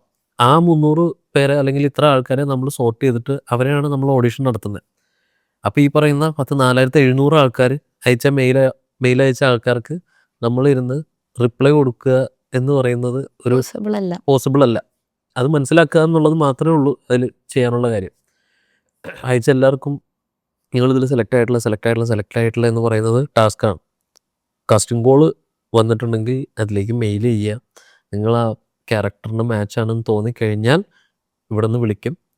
ആ വിളിച്ച ആൾക്കാരെ ഓഡിഷൻ നടത്തിയതിന് ശേഷം നമ്മൾ അപ്ഡേറ്റ് ചെയ്യാറുണ്ട്. അതായത് ഓഡിഷന് വന്ന ആൾക്കാരെ നിങ്ങൾ സെലക്ട് ആയോ ഇല്ലയോ എന്നുള്ള അപ്ഡേറ്റ് നമ്മുടെ ഭാഗത്തുനിന്ന് കൊടുക്കാറുണ്ട്. ബാക്കി അല്ലാതെ മെയിൽ അയച്ച് എല്ലാവർക്കും റെസ്പോണ്ട് ചെയ്യുക എന്ന് പറയുന്നത് കുറച്ച് ടാസ്ക്കാണ്. പിന്നെ എൻ്റെ ഇതിൽ മെയിൽ അയച്ചിരിക്കുന്ന എല്ലാവരുടെയും പ്രൊഫൈല് നമ്മൾ ഒരു ഡ്രൈവിലേക്ക് മാറ്റി വെച്ചിട്ടുണ്ട്. ഇയാൾ കൊള്ളാം എന്ന് തോന്നുന്ന ആൾക്കാരെ മാറ്റി വെച്ചിട്ടുണ്ട്. അവരെ നമ്മൾ വേറെ പ്രൊജക്റ്റ് വന്നാൽ അല്ലെങ്കിൽ വേറെ സ്ക്രിപ്റ്റോ അല്ലെങ്കിൽ വേറെ എന്തെങ്കിലും പരിപാടികൾ വന്നാലും ഇവരെ നമ്മൾ വീണ്ടും കോണ്ടാക്ട് ചെയ്യും. നിങ്ങൾ അയക്കുന്ന മെയിൽ ഒരിക്കലും മെയിൽ അയച്ചു പോയി അവർ നോക്കിയൊന്നുമില്ല എന്നുള്ളത് വേണ്ട. എല്ലാ മെയിലും 5001 മെയിൽ വന്നിട്ടുണ്ടെങ്കിൽ ഈ 5001 മെയിലും നമ്മൾ ചെക്ക് ചെയ്യും. അതിനുള്ള ടീമും എൻ്റെ കയ്യിലുണ്ട്. ഇത് അവരിരുന്ന് സോർട്ട് ചെയ്യുകയും ചെയ്യാറുണ്ട്. ഇത് അവർ മാറ്റിയും വെക്കും. വേറെ ഏത് പ്രൊജക്ട്സ് വന്നാലും നിങ്ങൾ ആ ക്യാരക്ടറിലേക്ക് ഓക്കെ ആണെന്ന് തോന്നിക്കഴിഞ്ഞാൽ ഉറപ്പായിട്ടും വീണ്ടും വിളിക്കുന്നതാണ്. ഈ അയച്ച മെയിലിന് മറുപടി മാത്രം പ്രാക്ടിക്കലി നടക്കില്ല എന്നുള്ളതാണ്. എല്ലാവർക്കും റിപ്ലൈ ചെയ്യുക, നിങ്ങൾ ആയില്ല എന്നുകൊണ്ട് എല്ലാവർക്കും ഇരുന്ന് റിപ്ലൈ കൊടുക്കാൻ നമുക്ക് പറ്റില്ല. വന്ന ആൾക്കാരുടെ 100-300 പേരെ വിളിച്ചു കഴിഞ്ഞാൽ അവർക്ക് നിങ്ങൾ സെലക്ട് ആയോ ഇല്ലയോ എന്ന് മറുപടി കൊടുക്കേണ്ട ഉത്തരവാദിത്വമുണ്ട്. അത് നമ്മൾ ചെയ്യാറുണ്ട്. അത് മാത്രമേ നമുക്ക് ചെയ്യാൻ പറ്റൂ നിലവിൽ. അപ്പൊ ഇവര് ഈ കാസ്റ്റിംഗ് കോൾ അയക്കുന്നല്ലാതെ വേറെ എന്തെങ്കിലും വഴിയുണ്ടോ അവർക്ക് ഈ ടീമായിട്ട് അപ്രോച്ച് ചെയ്യാൻ? ഇപ്പൊ വിവേകിന്റെ ഇപ്പൊ പറഞ്ഞു പല ഇപ്പം സിനിമയുടെ ആൾക്കാരാണല്ലോ, ഇപ്പം വേറെ കാസ്റ്റിംഗ് ഡയറക്ടേഴ്സ് ആണെങ്കിലും എല്ലാവരും ഈ മെയിലെല്ലാം ചെക്ക് ചെയ്യണം എന്നില്ലല്ലോ. അങ്ങനെയുള്ളവർക്ക് എന്തായിരിക്കും? അവരാരും എനിക്കറിയില്ല, ഞാൻ ചെക്ക് ചെയ്യാറുണ്ട് എല്ലാവരും. മെയിൽ അയച്ചുകൊണ്ടിരിക്കുക അല്ലെ, casting call apply profile detail ആയിട്ട് വെറുതെ ചുമ്മാ ഈ കാസ്റ്റിംഗ് കോളിൽ തന്നെ മെയിൽ വരുന്നതിൽ കുറെ കോമഡി ഉണ്ടാകാറുണ്ട്. ഞാൻ ചെക്ക് ചെയ്ത് പോകുന്ന സമയത്ത് ഞാൻ ഫ്രീ ആയിട്ടിരിക്കുമ്പോഴൊക്കെ മെയിൽ ചെക്ക് ചെയ്യാറുണ്ട്. ഒരു പയ്യനെ അയച്ചിട്ടുണ്ട്, ഒരു സെൽഫി എടുത്തിട്ട് പ്ലീസ് സെലക്ട് മീ. ഞാൻ എന്ത് പറയാനാ സെൽഫി എടുത്ത് അയച്ചിട്ട് പ്ലീസ് സെലക്ട് എന്ന് പറഞ്ഞാൽ ഡീറ്റെയിൽ വേണ്ടേ? എൻ്റെ പേര് ഇന്നതാണ്, അല്ലെങ്കിൽ ഇൻട്രൊഡക്ഷൻ വീഡിയോ വെക്കണം. ഇൻട്രൊഡക്ഷൻ വീഡിയോയിൽ എന്താ ഉള്ളത്? നമ്മൾ എൻ്റെ പേര് ഇന്നതാണ്, എൻ്റെ ഹൈറ്റ് ഇന്നതാണ്, എൻ്റെ സ്ഥലം എവിടെയാണ്, അല്ലെങ്കിൽ ഞാൻ എന്താണ് ചെയ്യുന്നത്, എനിക്ക് ഇന്ന സ്കിൽസ് ഉണ്ട്, ഇതാണല്ലോ എനിക്ക് അറിയേണ്ടത്. പ്ലീസ് ആഡ് മീ ബ്രോ എന്ന് പറഞ്ഞാൽ എനിക്കതിലൊന്നും ചെയ്യാനില്ല. അവൻ്റെ ഡീറ്റെയിൽസ് വേണം അതിനകത്ത്, ഇന്ന കാര്യങ്ങൾ വേണം. അപ്പോൾ എനിക്ക് ഇവരുടെ ഇൻട്രൊഡക്ഷൻ വീഡിയോയുടെ പ്രധാന ഉദ്ദേശം എന്ന് പറയുന്നത് നിങ്ങളുടെ സംസാര ശൈലി എങ്ങനെയാണ് എന്നുള്ളത്, നിങ്ങളുടെ ബോഡി ലാംഗ്വേജ് എന്താണെന്നുള്ളതും നിങ്ങളുടെ എക്സ്പ്രഷൻസ് എന്തോരം വരും എന്നുള്ളത് നമുക്കൊരു ഏകദേശം 1% ഐഡിയ ഈ ഇൻട്രൊഡക്ഷൻ വീഡിയോ എന്ന് കിട്ടും. അപ്പോൾ ഇത് വെച്ചിട്ട് എനിക്ക് ജഡ്ജ് ചെയ്യാൻ പറ്റും നിങ്ങളെ കൊണ്ട് എന്തെങ്കിലും ഇതിലേക്ക് എത്തിക്കാൻ പറ്റുമോ ഇല്ലയോ എന്നുള്ളത്, ഓഡീഷനെങ്കിലും വിളിക്കണോ വേണ്ടയോ എന്നുള്ളത് എനിക്ക് ഇൻട്രൊഡക്ഷൻ വീഡിയോ ഒന്ന് തീരുമാനിക്കാൻ പറ്റും. ഇതാണ് മെയിനായിട്ട് ഇൻട്രൊഡക്ഷൻ വീഡിയോയുടെ ആവശ്യം. വിത്ത് നമ്മളുടെ ബാക്കിയുള്ള ഡീറ്റെയിൽസ്, നമുക്ക് എന്തൊക്കെ അതിൽ ആഡ് ചെയ്തിട്ടുണ്ട്, എന്തൊക്കെ നമുക്കതിൽ ആവശ്യമുണ്ടെന്നുള്ളത് അറിയാനും കൂടി. അതും നിങ്ങൾ എന്തെങ്കിലും ഇതിനു മുന്നേ വർക്ക് ചെയ്ത എന്തെങ്കിലും പരിപാടികളുണ്ടെന്നുണ്ടെങ്കിൽ അതിലേക്ക് അറ്റാച്ച് ചെയ്യുമ്പോൾ നിങ്ങളൊരു യൂട്യൂബ് ചാനൽ സ്വന്തമായിട്ട് തുടങ്ങി വെച്ചിട്ട് അതിൽ ഇൻട്രൊഡക്ഷൻ വീഡിയോ എടുത്ത് വെച്ചിട്ട് അത് നിങ്ങളുടെ യൂട്യൂബ് ചാനലിൽ ആഡ് ചെയ്ത് വെച്ചിട്ട് ആ ലിങ്ക് ഇതിൽ അറ്റാച്ച് ചെയ്താൽ മതി. ഇൻട്രൊഡക്ഷൻ വീഡിയോ അത് ഇംഗ്ലീഷിലുണ്ടെങ്കിൽ ഇംഗ്ലീഷ് ഇൻട്രൊഡക്ഷൻ വീഡിയോ, മലയാളം ഉണ്ടെന്നുണ്ടെങ്കിൽ മലയാളം ഇൻട്രൊഡക്ഷൻ വീഡിയോ. ഇനി ഞാൻ ഇതിൽ ഇതുവരെ എനിക്ക് ഒരു എക്സ്പീരിയൻസ് ചെയ്യാനായിട്ടൊരു പ്രൊജക്റ്റോ അല്ലെങ്കിൽ ഒരു ഷോർട്ട് ഫിലിം പോലും ഞാൻ ചെയ്തിട്ടില്ല എന്നുണ്ടെങ്കിൽ നിങ്ങൾ സ്വന്തം ചുമ്മാ ക്യാമറ ഓൺ ചെയ്ത് വെച്ചിട്ട് ചുമ്മാ പെർഫോം ചെയ്യുന്ന എന്തെങ്കിലും ഒരു പരിപാടി അതിൽ ആഡ് ചെയ്ത് വെച്ചാൽ മതി. ഇത് കണ്ടാലും നമുക്കൊരു ഐഡിയ കിട്ടും, ഇയാൾ ചെയ്യുമോ ഇല്ലയോ, അല്ലെങ്കിൽ ഇയാളെ കൊണ്ട് എന്തെങ്കിലും നടക്കുമോ ഇല്ലയോ. പുതിയ ആളാണെങ്കിൽ പോലും അതിൽ നിന്ന് നമുക്കൊരു ഐഡിയ കിട്ടും. ആ സാധനം മതി. അതിൽ നിങ്ങളുടെ എല്ലാ ഡീറ്റെയിൽസും വേണം. അപ്പോൾ നമുക്ക് ഇത് വെച്ചിട്ട് ഒരാൾ വിളിക്കണോ വേണ്ടയോ എന്നുള്ളൊരു തീരുമാനത്തിൽ എത്താൻ പറ്റും. എല്ലാവർക്കും ഇപ്പം ഒരു ഐഡിയ കിട്ടിയിട്ടുണ്ടാവും. പലർക്കും ഉള്ളൊരു ഡൗട്ടായിരുന്നു ഇൻട്രൊഡക്ഷൻ വീഡിയോ എന്തിനു വേണ്ടിയിട്ടാണ് എന്നുള്ളത്. ഒരു ഐഡിയ കിട്ടി. അതാണ് അതിൻ്റെ മെയിൻ ഉദ്ദേശം. മെയിൽ ഭയങ്കര കോമഡിയാണ് ചിലതൊക്കെ. ഇതുപോലത്തെ കുറെ വരാറുണ്ട്. ഇതുപോലത്തെ കുറേ വരും. ചിലർ ഫോട്ടോസ് മാത്രം ഉണ്ടാവും, വേറെ ഡീറ്റെയിൽസ് വേറെ ഒന്നും ഉണ്ടാവില്ല. അപ്പോൾ ഇത് വെച്ച് നമ്മൾ എന്ത് ചെയ്യും? അവരുടെ കോൺടാക്ട് നമ്പർ പോലും അതിനകത്ത് വെക്കില്ല. എന്തിനാണ് അവർ മെയിൽ അയക്കുന്നത്? നിങ്ങൾക്കൊരു ക്യാരക്ടർ ഇതാണെന്ന് തോന്നിക്കഴിഞ്ഞാൽ നമ്മൾ കോൺടാക്ട് ചെയ്തിട്ട് നിങ്ങൾ ഓഡീഷന് വരിക എന്ന് പറയാൻ വേണ്ടിയിട്ടാണല്ലോ നമ്മൾ ഈ മെയിൽ അയക്കുന്നത്.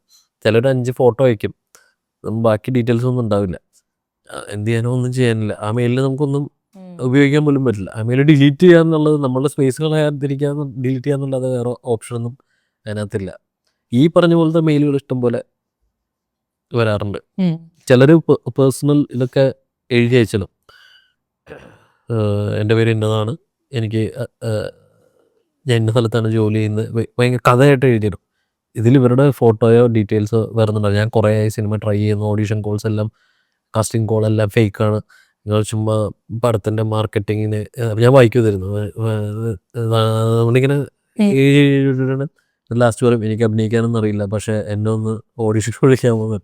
അതിന് ഞാൻ എന്ത് മറുപടി പറയാൻ? എനിക്കൊരു മറുപടിയും പറയാനില്ല. നിങ്ങൾ ഡീറ്റെയിൽസ് വെച്ചിട്ട് എന്തെങ്കിലും കാര്യങ്ങളൊക്കെ വെച്ച് കഴിഞ്ഞാൽ നമുക്ക് എന്തെങ്കിലും സാധ്യത ഉണ്ടോ ഇല്ല എന്നുള്ളതിനെ പറ്റിയെങ്കിലും ഐഡിയ അറിയാൻ പറ്റും.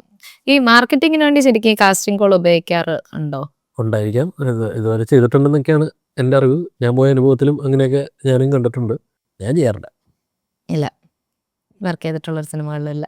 ഈ ചെയ്യാറുമില്ല, ഇനി ചെയ്യാൻ ഉദ്ദേശിക്കുന്നുമില്ല. ഈ കാസ്റ്റിംഗ് കോൾ വെച്ചിട്ട് മാർക്കറ്റ് ചെയ്യുന്ന എങ്ങനെയാണെന്ന് എനിക്കറിയില്ല. എത്ര ആൾക്കാരെ വിളിച്ചു വരുത്തിട്ട് ഇങ്ങനെ ഒരു പടമുണ്ട്, അതിങ്ങനെ നടക്കില്ല എന്നുള്ളതിനെ പറ്റിയാണോ നോക്കുന്നത്, എങ്ങനെയാണ്, എന്താണ് ഉദ്ദേശിക്കണമെന്ന് എനിക്കറിയില്ല. അതിൻ്റെ ആവശ്യമില്ല. നമ്മൾ മാക്സിമം കാസ്റ്റിംഗ് കോൾ ഒഴിവാക്കാറാണ് ശ്രമിക്കാറ്. അല്ലാതെ തന്നെ നമ്മളതിൽ ഇഷ്ടംപോലെ പ്രൊഫൈൽസ് ഉണ്ട് ചിലതിൽ മാത്രം എനിക്ക് ഇന്ന ആൾ ഇങ്ങനെ വേണമെന്ന് തോന്നുന്നിടത്താണ് നമ്മൾ അത് തന്നെ മെൻഷൻ ചെയ്ത് എനിക്ക് ഇങ്ങനത്തെ ആളെയാണ് വേണ്ടതെന്നുള്ളത് കാസ്റ്റിംഗ് കോൾ ഇടാറ്. നിങ്ങൾക്ക് ഇപ്പോൾ അഭിനയിക്കുന്ന ആൾക്കാർ ആരെങ്കിലും ഉണ്ടെന്നുണ്ടെങ്കിൽ എൻ്റെ മെയിൽ ഐ ഡി ഉണ്ട്, അതിലേക്ക് മെയിൽ ചെയ്ത് ഇട്ട് കഴിഞ്ഞാൽ ഈ പറഞ്ഞ ഡീറ്റെയിൽസ് ഫുൾ ഡീറ്റെയിൽസ് വെച്ചിട്ട് മെയിൽ ചെയ്തിട്ടാൽ നമ്മളത് ചെക്ക് ചെയ്യും. ആവശ്യമുണ്ടെങ്കിൽ എപ്പോഴെങ്കിലും വിളിക്കുന്നതായിരിക്കും. ഇതിന്റെ ഈ കാസ്റ്റിംഗിന്റെ എല്ലാ ഇടയിൽ എഴുത്ത് പരിപാടികൾ എങ്ങനെയാണ് ബാലൻസ് ചെയ്യുന്നത്? അതെനിക്ക് ഇന്ന സ്ഥലം വേണമെന്നൊന്നുമില്ല എഴുതാനായിട്ട്. ഞാൻ ഇവിടെ ഇരുന്ന് എഴുതും. പോസ്റ്റ് കിട്ടിക്കഴിഞ്ഞാൽ എവിടെയെങ്കിലും പോയി 10 മിനിറ്റ് എനിക്ക് അവിടെ ഇരുന്ന് ചെയ്യാവുന്ന കാര്യമുള്ളൂ. എൻ്റെ കോറൈറ്റർ വേറൊരാളും കൂടി ഉണ്ട്, കിരൺ എന്ന് പറഞ്ഞിട്ട്. അപ്പോൾ സമയം കിട്ടുന്ന സമയത്ത് നമ്മൾ ഒരുമിച്ചിരുന്ന് എഴുതും. അല്ലാതെ എവിടെ വേണമെങ്കിലും ഇരുന്ന പണി ചെയ്യാവുന്ന കാര്യമുള്ളൂ. പക്ഷെ ബാലൻസ് ചെയ്യാൻ ബാലൻസ് ചെയ്യാൻ പറ്റും. പിന്നെ എനിക്ക് തിരക്കായിട്ടിരിക്കുന്നതാണ് എനിക്കിഷ്ടം. എനിക്ക് ഒരു സമയത്ത് ചുമ്മാ വെറുതെ 5 മിനിറ്റ് ഇങ്ങനെ ഇരിക്കാൻ എനിക്ക് പറ്റില്ല. എന്തെങ്കിലും ചെയ്തുകൊണ്ടിരിക്കണം. ഹൈപ്പർ ആക്റ്റീവ് ആണോ? അങ്ങനല്ല, പക്ഷെ എനിക്ക് എന്തെങ്കിലും ചെയ്തുകൊണ്ടിരുന്നാൽ സിനിമയുടെ സിനിമ കൊണ്ടിരുന്നാൽ മതി. അങ്ങനെ ചുമ്മാ ഒരു സ്പേസ് പോയിട്ട് ഇങ്ങനെ കുറേ നേരം ഇരിക്കുക എന്ന് പറയുന്നത് ഇത്തിരി ടാസ്ക്കുള്ള പരിപാടിയാണ്. അപ്പം എന്തെങ്കിലും ജോലി ഉള്ളത് ഇഷ്ടമാണ്. ഒരു കാര്യം കഴിഞ്ഞാൽ അത് മാറ്റി വെച്ചിട്ട് മറ്റൊരു പരിപാടിയിലേക്ക് കയറുക എന്ന് പറയുന്നത് താല്പര്യം. ഇടയ്ക്ക് അഭിനയിക്കാൻ പോകും, ഇടയ്ക്ക് ഇങ്ങനെ എഴുതാനിരിക്കും. വായിക്കുന്ന സമയത്ത് കാസ്റ്റിങ്ങിൻ്റെ പരിപാടിക്ക് പോകും. അങ്ങനെ ഡെയിലി പാക്ഡാണ് ഇങ്ങനെ ഓരോരോ പണികൾ ഉള്ളതുകൊണ്ട്. ഏതെങ്കിലും ഈ ഡയറക്ടേഴ്സിന്റെ അല്ല ആക്ടേഴ്സിന്റെ കൂടെ വർക്ക് ചെയ്യണം എന്ന് ആഗ്രഹമുള്ളവരുണ്ടോ? അങ്ങനെ ഇതുവരെ ആലോചിച്ചിട്ടില്ല. അതുകൊണ്ട് പ്രത്യേകിച്ച് പെട്ടെന്നൊരു പേര് വെച്ചാൽ കിട്ടുന്നില്ല. ഇല്ല. പിന്നെ വർക്ക് ചെയ്യണമെന്ന് പെട്ടെന്നൊക്കെ ചോദിച്ചു കഴിഞ്ഞാൽ നമുക്ക് അമൽനീരൻ്റെ കൂടെ, അൻവർ ഷെയ്ൻ്റെ കൂടെ, അങ്ങനെ കാശി കുപ്പിൻ്റെ കൂടെ അങ്ങനെയൊക്കെ വർക്ക് ചെയ്യണം എന്നുള്ള ആഗ്രഹമുണ്ട്. ഇതുവരെ അവരുടെ പ്രൊജക്ട്സ് ഒന്നും ഇതുവരെ അങ്ങനെ വിളിച്ചിട്ടൊന്നുമില്ല. ഈ കാസ്റ്റിങ്ങിന്റെ കോളേജ് ശരിക്കും ഡയറക്ടേഴ്സിൽ നിന്ന് ഇങ്ങോട്ടാണോ വരുന്നത്, നമ്മൾ അങ്ങോട്ട് അങ്ങോട്ടാണോ അപ്രോച്ച് ചെയ്യുന്നത്? ഞാൻ ഇതുവരെ ആരെയും അപ്രോച്ച് ചെയ്തിട്ടില്ല. എനിക്ക് ഇങ്ങോട്ട് വന്ന് കാരണം ഇതൊരു മെയിൻ ഇതായിട്ട് കൊണ്ടുപോകണം എന്ന് ഞാൻ അങ്ങനെ പ്ലാൻ ചെയ്തിരുന്നില്ലല്ലോ. ഞാൻ ഒരു പടം കഴിയുമ്പോൾ ശരി ഇന്ന് ഇത് കഴിഞ്ഞ് നമ്മുടെ മറ്റു പരിപാടികളിലേക്ക് പോകാമെന്ന് വരുമ്പോൾ അടുത്ത പടം വരും. അപ്പോൾ ആ പടം ചെയ്യും, അത് ചെയ്തുകൊണ്ടിരിക്കുമ്പോൾ വേറെ പടം ചെയ്യും. ഞാൻ ഒരേ സമയം 3-4 പടമൊക്കെ ചെയ്തിട്ടുണ്ട് ഒരേ സമയത്ത് ഷൂട്ട് നടക്കുമ്പോൾ. അതിങ്ങനെ എല്ലായിടത്തും ഓടിയെത്താൻ പറ്റുമോ? പറ്റും. നരിവേട്ടയും ലോകയും ഈ വെബ് സീരീസ് ഒരുമിച്ചായിരുന്നു എന്ന് പറഞ്ഞില്ലേ? എല്ലാം വലിയ വലിയ പ്രോജക്ട്സ് തന്നെയാണ്, എല്ലായിടത്തും ഓടിയെത്തണ്ടേ? അപ്പോൾ അത് പറ്റും, എന്നെ കൊണ്ടത് പറ്റും. നരിവേട്ട ആക്ച്വലി ഇത് വയനാടാണ് ഷൂട്ട് നടന്നുകൊണ്ടിരുന്നത്. നരിവേട്ട സമയത്തേക്ക് ഷൂട്ട് തുടങ്ങുന്നതിന് പിന്നെ ഒരുവിധം പരിപാടികൾ ഞാൻ തീർത്തു. പിന്നെ ഇടയ്ക്കിടയ്ക്ക് വന്ന ചില ക്യാരക്ടേഴ്സ് മാറി മറിഞ്ഞും പോയത് മാത്രമേ അതെനിക്ക് ഇവിടെ ഇരുന്ന് ഡീൽ ചെയ്യാവുന്ന കാര്യമുള്ളൂ. ലോകയും സോണി സീരീസുമാണ് സെയിം ടൈം കൊച്ചിയിൽ ഷൂട്ട് നടത്തിരുന്നത്. സോണി ലീവിൻ്റെ സീരീസിൽ ഞാൻ അഭിനയിക്കുന്നുണ്ടായിരുന്നു. അത്യാവശ്യം ഒരു മെയിൻ പരിപാടിയിൽ ചെയ്യുന്നുണ്ട്. അത് ക്രൗണിൽ ഷൂട്ട് നടക്കുമ്പോൾ ലോക ഇവിടെ അബാം സ്റ്റുഡിയോയിൽ ഷൂട്ട് നടക്കുക. രാവിലെ ഞാൻ സോണീൻ്റെ അവിടെ പോയി എൻ്റെ സീൻസ് കഴിഞ്ഞിട്ട് ഞാൻ തിരിച്ച് ലോകയുടെ സെറ്റിൽ വരും. പിന്നെ നരിവേട്ടയുടെ എന്തെങ്കിലും ഉണ്ടെന്നുണ്ടെങ്കിൽ എനിക്ക് ഇവിടെ ഇരുന്നത് അങ്ങനെ സ്മൂത്തായിട്ട് തന്നെ അങ്ങോട്ട് പോയി. ഓക്കെ. അപ്പം ഇനിയും ഒരുപാട് നല്ല വെയിറ്റ് ചെയ്തിരിക്കുന്ന കുറച്ച് സിനിമകൾ ഇനി വരാനുണ്ട്. അതിൻ്റെ കൂടെ ഡയറക്ഷൻ പരിപാടികൾ ഇനി വരാനുണ്ട്. ആക്ടിങ്ങും ആക്റ്റീവായിട്ട് ഇനി ഉണ്ടാകുമല്ലേ? ആരും വിളിക്കുന്നില്ല. കാസ്റ്റിങ്ങുകളൊക്കെ കുറച്ച് അയച്ചു നോക്കണം. ഞാൻ അങ്ങനെ അഭിനയിക്കാൻ അങ്ങോട്ട് ചോദിക്കാറില്ല. ചോദിച്ചിട്ടുണ്ട്. അതിങ്ങനെ ഏറ്റവും അടുത്ത ഒരു 1-2 ആൾക്കാരുണ്ട് ഇവരുടെ പടത്തിൽ ചെയ്യണം എന്നുള്ളത് കൊണ്ടുള്ള. അതും അവരോടത്ത് എന്തെങ്കിലും ഇങ്ങനെ നൈസായിട്ട് സൂചിപ്പിക്കാനേ ഉള്ളൂ. എന്തെങ്കിലും ഒരുപാട് അവർ നിങ്ങൾ പറഞ്ഞാൽ ഇങ്ങനെ നിൽക്കുന്നുണ്ട്. വിളിക്കുമ്പോൾ ചെയ്യുന്നല്ല, എനിക്ക് ചോദിക്കാൻ മടിയാണ് സത്യത്തിൽ. ഇന്റർവ്യൂ ഒക്കെ കണ്ടിട്ട് ആരെങ്കിലും ഒക്കെ വിളിച്ചാൽ നല്ലതായിരിക്കും അല്ലേ? ഇന്റർവ്യൂ കണ്ടിട്ടും അല്ല, ഇന്റർവ്യൂയിലൂടെ പറയാറുണ്ടല്ലോ അഭിനയിക്കാനുള്ള ഒരു താല്പര്യത്തെ പറ്റി. പല ഇന്റർവ്യൂസിലായിട്ട് ഇങ്ങനെ കണ്ടിട്ടുണ്ട് അഭിനയിക്കാനുള്ള ഒരു താല്പര്യത്തെ പറ്റി ചെയ്ത മറ്റു ഇന്റർവ്യൂല് പറഞ്ഞിട്ടുണ്ട്. ഇതുവരെ ഒരുത്തരം വിളിച്ചിട്ടില്ല, ഫ്രണ്ട്സ് ഉണ്ടെങ്കിലും ആരും അഭിനയിക്കാൻ വിളിക്കാറില്ല എന്നുള്ളത്. അത് ഈ ഓരോ ഡയറക്ടേഴ്സ് നമ്മൾ ഡയറക്റ്റ് അവരാണല്ലോ വിളിക്കുന്നത്. അപ്പം ഞാൻ വിചാരിക്കും നമ്മളൊരു പടം പ്ലാൻ ചെയ്തപ്പോൾ ഞാൻ വിചാരിക്കും അഭിനയിക്കാനാണ് വിളിക്കുന്നതെന്ന്. അതിൽ കുറച്ച് കാസ്റ്റ് പരിപാടികളുണ്ട്. അതൊന്ന് അതിലേക്കായിരിക്കും അത് പോകുന്നത്. ശരി, കാസ്റ്റിങ് പിന്നെ രസമുള്ള പരിപാടി. അത് പുതിയ ആക്ടേഴ്സിനെയൊക്കെ കൊണ്ടുവരാൻ പറ്റുന്നത്. ഇവിടെ ആർട്ടിസ്റ്റ് ദാരിദ്ര്യം വളരെ കാര്യമായിട്ടുണ്ടല്ലോ. പിന്നെ നമ്മള് കാസ്റ്റിങ്ങിന് ഇരിക്കുന്ന സമയത്താണ് ചില ക്യാരക്ടർ വന്നു കഴിയുമ്പോൾ. പക്ഷെ ഇപ്പൊ മലയാളത്തിൽ ഒരുപാട് നല്ല ആക്ടേഴ്സ് ഉള്ള ടൈമും കൂടെ അല്ലേ? ആക്ടേഴ്സ് ഉണ്ട്. നമ്മൾ ഈ 40+, 50+ലേക്ക് പോകുന്ന സമയത്ത് അപ്പം നോക്കുമ്പോൾ അറിയാം അത് ചെയ്യാനായിട്ടുള്ള ആളുകൾ ഇവിടെ ഭയങ്കര കുറവാണ്. ഇനിയിപ്പോൾ സിനിമ ആക്കാൻ ഉദ്ദേശിക്കുന്ന 20-22 വയസ്സ് കാറ്റഗറിയിലുള്ള നായകന്മാരെടുത്താൽ പോലും അതിവിടെ വളരെ വളരെ കുറവാണെന്നല്ല, 1-2 പേര് ഉണ്ടെന്നല്ലാതെ ആ ഏരിയയും ഇവിടെ കുറവാണ്. അതറിയില്ല. ഞാൻ ഇവിടെ ആക്ടേഴ്സിനെ കൊണ്ട് ഇപ്പം എവിടെ തിരിഞ്ഞാലും ആർട്ടിസ്റ്റുകളാണ്. അതിനാലും ആർട്ടിസ്റ്റുകൾ ഉണ്ടാവും. ഇവര് സ്ക്രിപ്റ്റിൽ എഴുതി വെക്കുന്ന ചില സാധനങ്ങൾ പെർഫോം ചെയ്യാനുള്ള ആൾക്കാരെ കിട്ടണ്ടേ, അതാണ് ടാസ്ക്. ഇപ്പോൾ ഉണ്ണി സാറിൻ്റെ പടത്തിലും അങ്ങനെ ഒരു 1-2-3 ടാസ്കുകൾ ഉണ്ടായിരുന്നു. ഇത് ആര് ചെയ്യും എന്നുള്ളതിലേക്ക് ആ പടം കാണുമ്പോൾ മനസ്സിലാവും ഇതിങ്ങനെ ഇത് എവിടെ കൊണ്ടെത്തിക്കും എന്നുള്ളതിനൊരു വിഷയം. എല്ലാ പടത്തിലും എല്ലാ സ്ക്രിപ്റ്റിലും അതുണ്ടാവും. മിനിമം ഒരു ക്യാരക്ടറെങ്കിലും 1-2 ക്യാരക്ടേഴ്സ് നമുക്കൊരു എത്തും പിടുത്തവും കിട്ടാതെ ഇത് ആരെ കാസ്റ്റ് ചെയ്യുമെന്ന് മനസ്സിലാവാതെ പല വെട്ടിപ്പൊളിഞ്ഞിരിക്കുന്ന മൊമെൻ്റ് ഈ എല്ലാ സ്ക്രിപ്റ്റിലും ഉണ്ടാവും. അത് എപ്പോഴെങ്കിലും പോയി അത് പോയി ലാൻഡ് ചെയ്യും. പക്ഷെ അതുവരെ ആൾക്കാർ അവൈലബിൾ അല്ലാത്ത, അല്ലെങ്കിൽ ഈ പറയുന്ന 1-2-3-4 ആക്ടേഴ്സ് ഉണ്ടാവുള്ളൂ. ഇവർക്കാണ് ഇഷ്ടംപോലെ പടം ഉണ്ടാവും. ഈ ക്യാരക്ടർ ലിഫ്റ്റ് ചെയ്യാൻ പറ്റുന്ന ഒരാളെ കൊണ്ടെത്തിക്കുക എന്ന് പറയുന്നത് ഭയങ്കര ടാസ്കുള്ള പരിപാടിയാണ്. അങ്ങനെ ഈ ആർട്ടിസ്റ്റ് ഭയങ്കര കുറവാണ് അവിടെ. ഈ സിനിമകളിൽ ശരിക്കും കാസ്റ്റിംഗ് ഡയറക്ടേഴ്സ് ഇമ്പോർട്ടൻ്റ് ആണോ? ചില സിനിമകളിൽ കാസ്റ്റിംഗ് ഡയറക്ടേഴ്സ് ഇല്ലാതെയും ചെയ്യാറുണ്ടല്ലോ. കാസ്റ്റിംഗ് ഡയറക്ടർ എന്താണെന്ന് വെച്ചാൽ ഈ ഞാനീ പറഞ്ഞ ഓരോ ഡയറക്ടർക്ക് അയാളുടെ തിരക്കഥ എന്താണെന്നുള്ളതും ക്യാരക്ടേഴ്സ് എന്താണെന്നുള്ളതും അവർക്ക് ധാരണ ഉണ്ടാവുമല്ലോ. ഇപ്പോൾ ഇവർക്ക് ഫസ്റ്റ് തോട്ടിൽ വരുന്ന കുറച്ച് മുഖങ്ങളായിരിക്കും ചിലപ്പോൾ ഓർമ്മയിലുണ്ടാവുക. അത് നമ്മൾ ബ്രേക്ക് ചെയ്യുന്ന സമയത്താണ് ഇപ്പോൾ കൂടുതലും നമ്മളുടെ ഇമ്പോർട്ടൻസ് വരുന്നത് ഈ അതർ ലാംഗ്വേജ്. ഇപ്പോൾ ഐ എം ഗെയിം ഇഷ്ടംപോലെ അതർ ലാംഗ്വേജ് ആർട്ടിസ്റ്റുകളുണ്ട്. അത് ചിലപ്പോൾ എല്ലാവരെയും ഇവർക്ക് അറിയണമെന്നില്ല. എന്ന് വെച്ചാൽ ഞാൻ അത് ചെയ്യുന്നത് കൊണ്ട് ഇപ്പം നമ്മൾ എല്ലാ ലാംഗ്വേജിലെയും എല്ലാ ആർട്ടിസ്റ്റുകളെയും, ചെറുതും വലുതുമായിട്ടുള്ള എല്ലാ ആർട്ടിസ്റ്റുകളെയും ഞാൻ നോട്ട് ചെയ്ത് വെച്ചിട്ടുണ്ട്. എവിടെയൊക്കെ ഉപയോഗിക്കാൻ പറ്റും, ഇയാളെ ഇങ്ങനെയൊക്കെ ചെയ്താൽ എങ്ങനെയൊക്കെ കൊണ്ടുവരാം എന്നുള്ളതിനെ പറ്റി നമുക്ക് ധാരണയുണ്ട്. അവിടെ നമ്മൾ വളരെ കാര്യമായിട്ട് ഉപകാരപ്പെടും. ഇവിടെ ഇന്നൊരാൾ ചിലപ്പോൾ ഇത് ഡയറക്ടർ കണ്ടിട്ട് പോലും ഉണ്ടാവില്ലായിരിക്കും. നമ്മൾ കൊണ്ട് ഇയാളുടെ പെർഫോമൻസ് വീഡിയോ അല്ലെങ്കിൽ ഇയാൾ മുന്നേ ചെയ്തിരിക്കുന്ന വർക്ക് കൊണ്ട് കാണിക്കുമ്പോഴാണ് ഇവരും അത് കാണുന്നത്. അപ്പോൾ അവിടേക്കാണ് മെയിനായിട്ട് നമ്മളുടെ ആവശ്യം. പിന്നെ ഒരു തിരക്കഥ എഴുതി വെച്ച് കഴിഞ്ഞാൽ നമ്മൾ ഈ സാധനം മൊത്തത്തിൽ പടത്തിൻ്റെ ഒരു ലുക്ക് ആൻഡ് ഫീലും ഈ പറയുന്ന ടോട്ടൽ ഫ്രെയിമിലുള്ള മൊത്തത്തിലുള്ള ഔട്ട് എങ്ങനെ വരുമ്പോൾ എന്നുള്ളത് നമ്മളുടെ ഐഡിയാസും കൂടെ വരുമ്പോൾ, ഇപ്പോൾ കൂടുതലും ഞാൻ ഇരുന്ന സമയത്ത് എൻ്റെ സജഷൻസ് ഈ അവർ ഒരു ഇന്ന ക്യാരക്ടേഴ്സ് ഉള്ളത് ഇട്ട് വെച്ചിട്ടുണ്ടാവുമല്ലോ. പിന്നെ ഞാൻ കൊടുക്കുന്ന പരിപാടികളുണ്ടാവില്ലേ, ഇവിടെ ഇന്ന ക്യാരക്ടർ ഇത് ഇട്ട് കൊടുക്കുമ്പോൾ അത് ചിലപ്പോൾ ഫ്രഷായിട്ട് അവർക്കത് തോന്നാറുണ്ട്. അവർ ചിലപ്പോൾ അങ്ങനെ ചിന്തിച്ചിട്ടുണ്ടാവില്ലായിരിക്കാം. നമ്മൾ ഈ പണി മാത്രമാണല്ലോ ചെയ്യുന്നത്. അതുകൊണ്ട് നമ്മുടെ ബ്രെയിൻ ആ രീതിയിലായിരിക്കും വർക്ക് ചെയ്യുന്നത്. ഈ പറയുന്ന ആക്ടേഴ്സിൻ്റെ എല്ലാം നമ്മൾ വേറൊരു ആംഗിളിലും കുറച്ചും കൂടി കാര്യമായിട്ട് അവരെ വാച്ച് ചെയ്തിട്ടുള്ളത് കൊണ്ട് ചില ഹ്യൂമർ ചെയ്യുന്ന ആൾക്കാർ കുറേ കാലമായിട്ട് അത് തന്നെ ചെയ്തുകൊണ്ടിരിക്കുന്ന ആൾക്കാരെ ചിലപ്പോൾ അത് ബ്രേക്ക് ചെയ്ത് നമ്മൾ വേറൊരു പരിപാടിയിലേക്ക് എത്തിക്കാനും. പിന്നെ ഒരുവിധം എനിക്കുണ്ടായിരുന്ന ഗുണം എന്ന് പറഞ്ഞു കഴിഞ്ഞാൽ ഈ പറയുന്ന എല്ലാവരെയും എനിക്ക് വർഷങ്ങളായിട്ട് അറിയാം. വളരെ പേഴ്സണലി അറിയാം. ആക്ടേഴ്സിനെ അറിയാം, ഡയറക്ടേഴ്സിനെ അറിയാം. അപ്പോൾ കൂടുതലും ഇവരും ഡയറക്ടർ എന്നാണ് മൈൻഡിൽ ഉദ്ദേശിക്കുന്നത് എന്നുള്ളതിനെ പറ്റി എനിക്കും ഒരുവിധം മറ്റാരെക്കാളും കുറച്ചും കൂടി ധാരണ ഉണ്ടാവും. ഈ ആക്ടേഴ്സും അവരെന്തൊക്കെ ചെയ്യും എന്തൊക്കെ ചെയ്യില്ല എന്നുള്ളതിനെ പറ്റി നമുക്കും ധാരണ. ഇത് രണ്ടും കൂടി ക്ലബ് ചെയ്ത് വരുമ്പോഴാണ് ഒരു പുതിയ പരിപാടി ഉണ്ടായി വരുന്നത്. അതും ഇതിന് കാര്യമായിട്ട് ഉപകാരപ്പെട്ടിട്ടുണ്ട്. അതായത് ഞാൻ ഈ വന്ന ഇത്രയും നാൾ നിന്ന ഒരു എക്സ്പീരിയൻസ് എന്ന് പറയുന്ന ഒരു സാധനം ഈ കാസ്റ്റിങ്ങിൽ കൂടുതൽ ഉപകാരപ്പെട്ടിട്ടുണ്ട്. ഓക്കെ, ഇപ്പം എന്തായാലും ഒരുപാട് നല്ല സിനിമകൾ ഇനി വരാനിരിക്കുന്നു. വെയിറ്റിംഗ് ആണ് ഈ സിനിമകൾ. അതുപോലെ തന്നെ ഒരു ഡിറക്ഷൻ ഉടനെ തന്നെ ഓണാവട്ടെ. അതെ, ആക്ടിങ് പരിപാടികൾ ഇനിയും ഒരുപാട് ഇന്റർവ്യൂ ഒക്കെ കഴിഞ്ഞിട്ട് കുറെ ഡയറക്ടേഴ്സ് ഇങ്ങനെ വിളിക്കട്ടെ. ഓക്കെ, ഇത് കണ്ടിട്ട് എന്തായാലും വിളിച്ചിരിക്കും, ഉറപ്പായിട്ടും വിളിക്കും. ഓക്കെ, അപ്പൊ എന്തായാലും താങ്ക് യു സോ മച്ച്. എന്തായാലും ഓൾ ദി ബെസ്റ്റ്. ഇനി വരുന്ന സിനിമകൾക്ക് ഡയറക്ഷൻ ആണെങ്കിലും ആക്ടിങ്ങും കാസ്റ്റിങ്ങും എല്ലാം വമ്പൻ ഹിറ്റുകളാവട്ടെ. ഇപ്പൊ ലോക പോലെ തന്നെ എല്ലാം ഭയങ്കര കളക്ഷനൊക്കെ നേടി അടിപൊളി ഹിറ്റ് ആവട്ടെ.